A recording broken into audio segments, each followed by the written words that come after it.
வாழ்க்கையை வெறுத்து போயிட்டு இனி ஒன்றுமே சரி வராது, இனி எல்லாம் முடிஞ்சு எல்லாம் அழிஞ்சு போயிட்டுது, இந்த வெள்ளத்தோட இந்த நிலச்சரிவோட இந்த டிசாஸ்டரோட எல்லாமே முடிஞ்சுன்னு நினைக்கிறீங்களா? அப்படி தான் நினைக்க வரும் எல்லாருக்கும். இதோட எல்லாம் முடிஞ்சு இனி பிஸ்னஸ் ஒன்றும் செய்யலாது, இனி தொழில் ஒன்றும் செய்யலாதுன்னு நினைப்பீங்க. ஆனால் அது இல்லை உண்மை. அதையும் தாண்டி இதுவும் கடந்து போகும்ன்ற மாதிரி அதையும் தாண்டி நிறைய விஷயங்கள் வாழ்க்கையில் இருக்குது.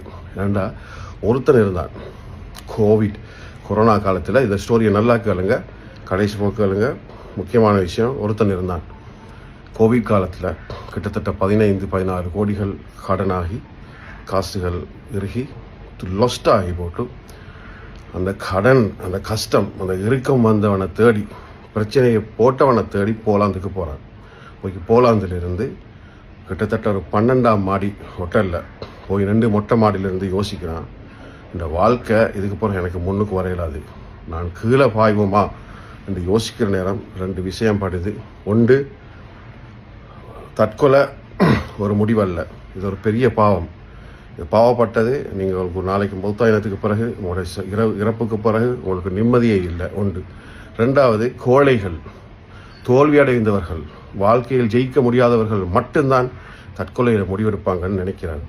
நினச்சி போட்டு அவன் என்ன செய்கிறான்டா, அந்த முடிவிலிருந்து மாறி திருப்பப்பட்டு இரவு பகலாக கஷ்டப்பட்டு தூக்கம் இல்லாமல் ஒரு நாளைக்கு 2 மணித்தியானம் 3 மணித்தியானம் தூங்கி வாழ்க்கையில் எல்லாத்தையும் சாக்ரிஃபைஸ் பண்ணி போட்டு ஹார்ட் ஒர்க்கோட டெடிக்கேஷனோட நல்லா ஸ்மார்ட்டாக திங்க் பண்ணி ஹார்ட் ஒர்க் பண்ணி கஷ்டப்படுறாரு.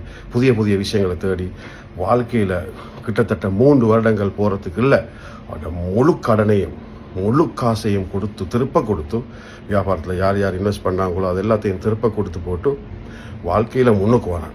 இப்படி லேசுப்பட்ட வேலை இல்லை, இதை நினச்சிக்கொள்ளுங்க. இது ஒரு மனுஷனுக்கு நினைச்சு கூட பார்க்கலாது. இதுக்கு ஹார்ட் ஒர்க் தேவை, டெடிக்கேஷன் தேவை, அதோட இறைவனுடைய உதவி தேவை. நம்மளுக்கு இறைவனுடைய நம்பிக்கை தேவை, இறைவன் எங்களுக்கு உதவி செய்யணும். அது எப்படி உதவி செய்யணும்னா, நம்ம யாருக்கும் அநியாயம் செய்யாமல் இருந்தால், மனசாலையாவது யாருக்கும் அநியாயம் செய்யாமல், ஒருத்தருக்குமே ஒரு சின்ன அநியாயம் கூட செய்யாமல் வாழ்க்கையில் இருந்திருந்தால், கெட்ட வேலைகள், சூதாட்டங்கள், பெண்கள் சமாச்சாரம், இதில் எல்லாம் ஈடுபட்டிருக்கிறவனுக்கு இறைவன் உதவி கிடைக்காது. இது எல்லாத்தையும் செய்யல இறைவா, நான் இதொன்றையும் செய்யலை, உனக்காக இவ்வளவு சந்தர்ப்பங்கள் கிடைச்சிருந்தும், ஐரோப்பாவில் தன் நாட்டில் இவ்வளவு சந்தர்ப்பங்கள் கிடைச்சிருந்தும் இந்த தவறொன்றும் நான் செய்யலை, ஆகவே என் மன மரியாதையை காப்பாற்றி என்னுடைய பிரச்சனையிலிருந்து எனக்கு விடுவித்தா என்று அவன் துவா கேட்டான். இறைவன் கடைசியில் அவனுக்கு ஆக லேசாக சீனி தண்ணியில் கரைவது போல அவன் பிரச்சனை எல்லாத்தையும் கரைச்சி கிட்டத்தட்ட 3 வருஷத்தில் அவன் வாழ்க்கையை ஒரு நிலைப்படுத்தி போட்டு, முழுக்க அவருக்கு கடப்பட்டிருந்த கடனை கொடுத்து போட்டு, அவர் சொத்துக்கள் எல்லாம் வாங்கி, வாகனங்கள் வாங்கி, வாழ்க்கையில் மீண்டும் மனிதனாக மாறி நிறைய பேருக்கு உதவி செய்யக்கூடிய நிலைமையை இன்றைக்கு கொண்டு வந்திருக்கிறான்டா. லேசிப்பட்ட வேலையில் அப்படிப்பட்ட ஒருவன் தான் நான் இப்பொழுது உங்களுக்கு முன்னுக்கு இந்த வீடியோவை போடுறேன். இது இவ்வளோ காலம் நான் சொன்ன விஷயங்கள் இல்லை, இது இந்த நிலைமையில் உங்களுக்கு சொல்லணும்ன்றதுக்காக நான் சொல்கிறேன். இப்படியெல்லாம் கஷ்டப்பட்டு முன்னுக்கு வந்திருக்கிறேன்.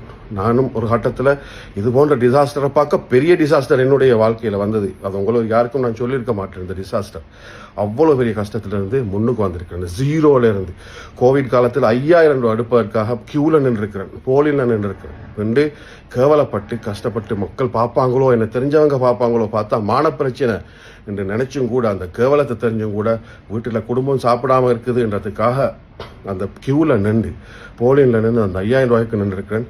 அதுவும் கடைசி வரை கிடைக்கல. என்ற கொழும்புல கொடுக்க மாட்டாங்க, பிற ஊரில் இருக்குது வரவங்களுக்கு. அப்படி நிலைமை, அப்படியான கஷ்டம். அப்படி நினச்சி பாருங்க, 5000 ரூபாய்க்கு ஒருத்தன் கியூவில் நின்றாருந்தா 0லேருந்து ஸ்டார்ட், மைனஸ்ன்னு சொல்லணும், மைனஸ்லேருந்து ஸ்டார்ட் ஆகி முன்னுக்கு வந்திருக்கு. அப்போ என்ன இன்வெஸ்ட்மெண்ட் இருந்திருக்கு கையில்? ஒன்றுமே இல்லை. சொந்த வாகனம் இல்லை, சொந்த வீடு இல்லை, பிஸ்னஸுக்கு போகிறது காசு இல்லை, எல்லாத்தையும் அழிவு கொடுத்தாச்சு, எல்லாம் கொடுத்தாச்சு.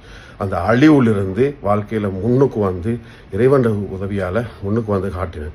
இதுதான் நான் நண்பர்களுக்கும் சொல்கிறேன், என்ற இளைஞர்களுக்கு எல்லோருக்கும் நான் சொல்கிறேன். இது இளவல் எடுத்துகிட்டு இருக்கிறவங்க, பிஸ்னஸ்காரரு எல்லாருக்கும் நீங்கள் நினைக்கக்கூடாது இதோட எல்லாம் டிஸ்ட்ராய் ஆகி முடிஞ்சு வாழ்க்கை முடியும் நினைக்கக்கூடாது. அப்படிப்பட்டவர் இந்த ஏதாவது டவுட் இருந்தால் எனக்கு கமெண்ட்டில் போடுங்க. நான் உங்களுக்கு அடுத்த வீடியோவில் எல்லாத்துக்கும் பதில் தரேன். எப்படி வாழ்க்கையில் முன்னுக்கு வரணும், எப்படி கஷ்டப்படணும், எந்த நுணுக்கங்களை பாவிக்கணும். எனவே யாரும் கீழே விழுந்து விட வேண்டாம். இதுதான் இந்த வீடியோவில் சொல்கிறேன் உங்களுக்கு.